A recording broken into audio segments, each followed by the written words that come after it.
तो क्या हाल है हमारी सखियों का? सब कुशल मंगल, सब बढ़िया। तो दोस्तों आज का वीडियो हमारा जो है सवाल और जवाब का है। तो हम संडे कमेंट क्यों रखते हैं? संडे कमेंट हम इसलिए रखते हैं जो हमारा जैसे कि हफ्ते में 2 दिन क्लास चलता है, शुक्रवार और मंगलवार को रात 8 बजे। तो इसमें भी आपका जो भी प्रश्न रहता है, कुछ भी आपको डाउट रहता है, उसी का हम जवाब संडे को देते हैं। तो चलिए समय न गंवाते हुए हम शुरू करते हैं।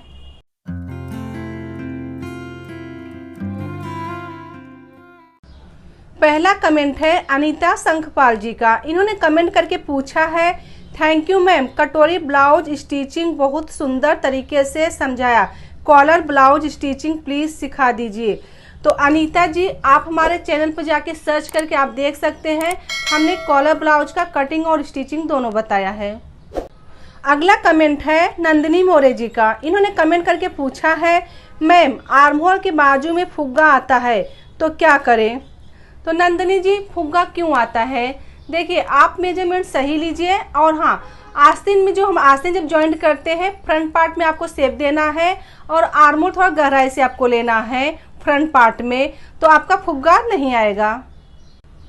अगला कमेंट है नैना राठौड़ जी का। इन्होंने कमेंट करके पूछा है, ब्लाउज की साइज बढ़ जाती है तो शोल्डर गिरता है तो क्या करना चाहिए? तो नैना जी ब्लाउज का साइज बढ़ जाता है, आपका जब साइज बढ़ जाता है तो उसको आप लेबल में कर सकते हैं। जैसे कि आप बैक पार्ट तैयार कर लिए, उसके बाद क्योंकि हम अलग अलग पार्ट तैयार करते हैं, बैक पार्ट अलग तैयार करते हैं, फ्रंट पार्ट अलग तैयार करते हैं, इसके बाद हमारा फिटिंग होती है। तो उसके ऊपर आप बैक पार्ट के ऊपर आप फ्रंट पार्ट रख दीजिए। आपका ऊपर से देखना है शोल्डर और नीचे, अगर आपका बढ़ रहा है तो उसको आप शेप दे दीजिए, उसको बरोबर कर लीजिए। इस प्रकार से आप जो बढ़ता है वो आप बरोबर कर सकते हैं। और हाँ, आपका शोल्डर गिरता है तो शोल्डर क्यों गिरता है? आप जो नेक है उसको आपको 2 इंच रखना है, बाकी आपका शोल्डर देखिए, जब हम ब्रॉड गला बनाते हैं तो हमको शोल्डर 5 इंच रखना है। तो इस प्रकार से अगर आपका गला जैसे कि आप छोटा साइज बनाते हैं तो थोड़ा आपको डोरी लगाना है। शोल्डर से 2 इंच आप नीचे आइए, वहाँ पे आप नाड़ी लगा दीजिए जिसको हम डोरी बोलते हैं, तो आपका शोल्डर नहीं गिरेगा। और हाँ, जैसे चेस्ट बड़ा रहता है, अभी किस में गिरेगा? जैसे 28 का हुआ, 30 का हुआ, 32 का हुआ, तो कैसे पतले दुबले जो रहते हैं और आप गला ब्रॉड बनाएंगे तो उसमें जैसे शोल्डर गिरने का रहता है चांस, तो आप उसमें एक नाड़ी लगा दीजिए डोरी। और आप अगर नेक 2 इंच रखते हैं तो आपका शोल्डर नहीं गिरेगा। अगला कमेंट है कुसुम राज जी का। इन्होंने कमेंट करके पूछा है, मैम हर साइज का चौथा भाग का पहला हिस्सा टुक्का बनाना के लिए पहला भाग लेना होगा, बनाने के लिए लेना होगा, प्लीज बताएं। तो कुसुम जी आप जो बोल रहे हैं पहला भाग क्या, वो हमको तो नहीं समझ में, लेकिन जो आपने कमेंट किया है कटोरी ब्लाउज का है, तो इसमें देखिए कटोरी ब्लाउज जो हम लिए हैं, इसमें जो कटोरी निकाले हैं उसमें हमने बॉक्स वाला कटोरी बताए वो क्रॉस में लिया गया है। तो जैसे कि आपका कपड़ा सीधा है या आप पेपर कटिंग कर रहे हैं या कपड़े पे कटिंग कर रहे हैं, आप डायरेक्ट बना सकते हैं कटोरी। आपको क्रॉस लेना है और चेस्ट का चौथा भाग, आपका जो भी साइज आपको चौथा भाग लेना है और ऊपर से 2 इंच और नीचे से 1.5 इंच मतलब कम करना है। ऊपर से जब हम 2 इंच कम करेंगे तो एक तरफ हम 2.5 इंच रखेंगे गले के लिए और दूसरी तरफ हम रखेंगे 2 इंच जो फ्रंट में के साइड हम ज्वाइंट करते हैं, गोलाई देते हैं। अब 1.5 इंच जो ऊपर आए हैं, अब वहाँ पे हमारा चेस्ट का चौथा भाग का हाफ लिया जाएगा। फिर उसके बीच में हमारा टक्स लगता है, जो आपने टुक्का पूछा है, टुक्के के लिए मतलब पहला भाग, तो वो आपको दोनों तरफ से लेना है टक्स। ये इस तरफ से 1 इंच लेना है, इस तरफ से 1 इंच लेना है, तो इस तरफ से आप ले सकते हैं। अगला कमेंट है कृति कुमारी जी का। इन्होंने कमेंट करके पूछा है, हाय मैम मुझे शुरू से सिलाई सीखना चाहती हैं, प्लीज मुझे सिखाए। तो कृति जी आप हमारे चैनल पे सर्च करके आप देख सकते हैं, अगर आपको सिलाई शुरू से सीखना है तो हम टेलरिंग गुरुकुल कोर्स 1 में हमने डाला है, कोर्स हमारा 1 है, उसमें हमने ब्लाउज का सिखाया है। तो आप ट्यूटोरियल नंबर 1 से देख सकते हैं, उसमें नंबर 1 से सिखाया गया 1 2 3 ऐसे करके 16 ट्यूटोरियल हमारा है। और टेलरिंग गुरुकुल कोर्स 2 में हमने सूट और सलवार का सिखाया है। अभी जो हमारा क्लास चल रहा है टेलरिंग गुरुकुल कोर्स 3 चल रहा है। तो अगर हमने प्लेलिस्ट उसका बना लिया है, हमारा जो ब्लाउज का था, सूट का था, वो क्लास खत्म हो गया है। अगर आपको शुरू से सीखना है तो आप सर्च करके शुरू से आप सीख सकते हैं। अगला कमेंट है हर्ष शर्मा जी का। इन्होंने कमेंट करके पूछा है, मैम आप बहुत अच्छा कटिंग सिखाती हैं, थैंक यू सो मच, आप सिलाई करके बताएं। तो हर्ष जी, अभी हमारा जो टेलरिंग गुरुकुल कोर्स 3 क्लास चल रहा है, इसमें हम कटिंग स्टिचिंग हम इसमें बता रहे हैं, आप देख सकते हैं।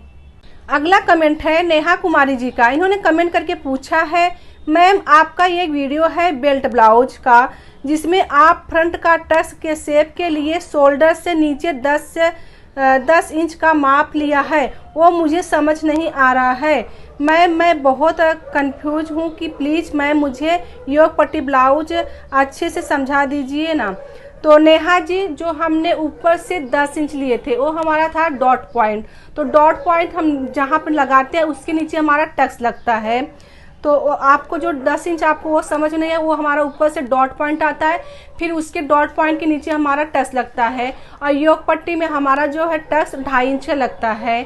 तो वो समझ में आया आपको? वो जो था 10 इंच वो हमारा डॉट पॉइंट था।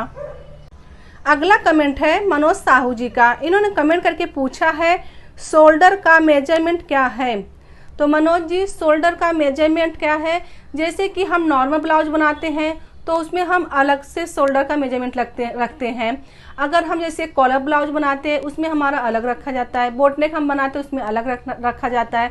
अगर आप नॉर्मल ब्लाउज बनाते हैं तो शोल्डर आपका जितना रहेगा उसमें आपको उसका हाफ लेके उसमें आपको 2 इंच माइनस कर देना है। इस प्रकार से आप शोल्डर का मेजरमेंट कर सकते हैं।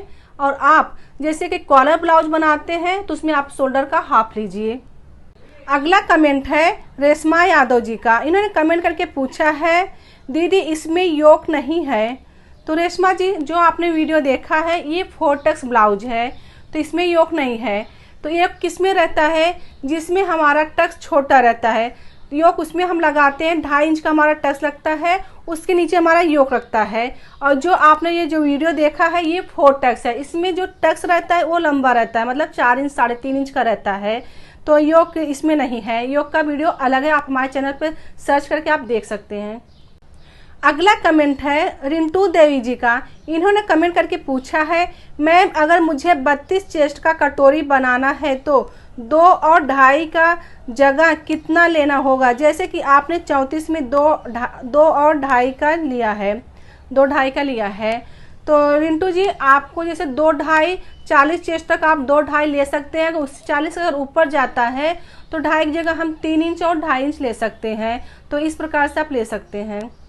अगला कमेंट है कुसुम राज जी का। इन्होंने कमेंट करके पूछा है, मैम कटोरी ब्लाउज बनाने के लिए कोई हर चेस्ट का साइज का चौथा भाग लिया जाएगा? तो कुसुम जी, आप कोई भी साइज का बनाएंगे आपको चेस्ट का चौथा भाग लिया जाएगा। अगला कमेंट है रूपा वाला जी का। इन्होंने कमेंट करके पूछा है, मैम हुक कढ़ाई के लिए एक्स्ट्रा मार्जिन पहले लेना फिर 34 का चौथा भाग लेना है? तो रूपा जी, ऐसा इसमें कुछ भी नहीं है। हुक आई के लिए हम 1.5 इंच मार्जिन साइड में लेते हैं। अगर इसमें आप नहीं लेते हैं तो भी आपका अच्छा बैठेगा। ये हुक आई के लिए आप ले सकते हैं। कैसा? योग पट्टी जब हम ब्लाउज बनाते हैं या 4 टक्स ब्लाउज बनाते हैं उसमें हुक आई के लिए आप 1.5 इंच आगे छोड़ के आप डायग्राम बना सकते हैं, लेकिन कटोरी ब्लाउज में आप चेस्ट का चौथा भाग लेके आप बना सकते हैं। तो दोस्तों, आज का सवाल और जवाब का सिलसिला अब हम यहीं पे ख़त्म करते हैं। अगर आपके मन में कुछ डाउट है, अगर आपके मन में कुछ प्रश्न है तो आप नीचे कमेंट बॉक्स में डाल दीजिए। अगले संडे हम फिर मिलेंगे, आपके सवालों का जवाब लेके आएंगे। तो दोस्तों, वीडियो पसंद आ रहा है तो लाइक कीजिए, सब्सक्राइब कीजिए, अपने दोस्तों के साथ शेयर कीजिए। मिलते हैं हम अगले क्लास में।